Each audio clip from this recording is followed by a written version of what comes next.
2-1 buy down option for buyers. You've done this with 2 of our buyers, helped them out immensely and got them into homes that maybe they wouldn't have gotten into. Can you explain what that 2-1 buy down is?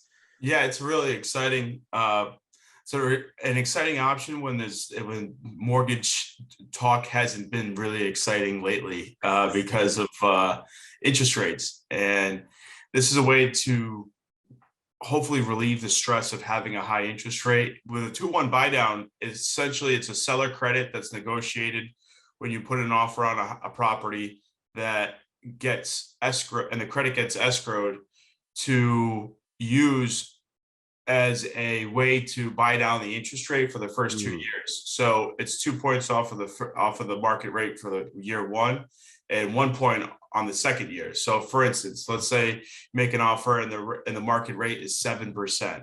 That's a really high number. That's really high payment. So if we negotiate to get this seller credit, that client could potentially get 5%. So 2 points lower than the market rent for the first year. So it's 5%. And then on year 2, it kicks to 6%.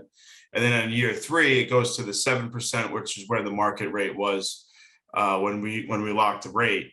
And the thought process is there is a refinance opportunity coming. So essentially, the clients would be being prepared to refinance within the first 2 years. But regardless if that opportunity doesn't come a little bit further down the road, they essentially get into the house from the beginning with a much lower reduced payment, which can help with budgeting and other costs like buying furniture and stuff. The difference between 5% and 7% is substantial on the payment. I mean, depending on the loan amount, it can be $500, $600, $700 a month. Let's say that refinance opportunity does come and the money that was used as a credit to get this lower interest rate, it's in an escrow account to pay the difference in the interest over the month that the buyer would have been paying if they just had 7%. Yeah. And that account gets depleted every month that the customer makes their mortgage payment. But let's say in 18 months, that refinance opportunity comes up, whatever's left over in that escrow account can be applied to the principal when you go to refi. So it's the highest and best use. The buyer never loses that money.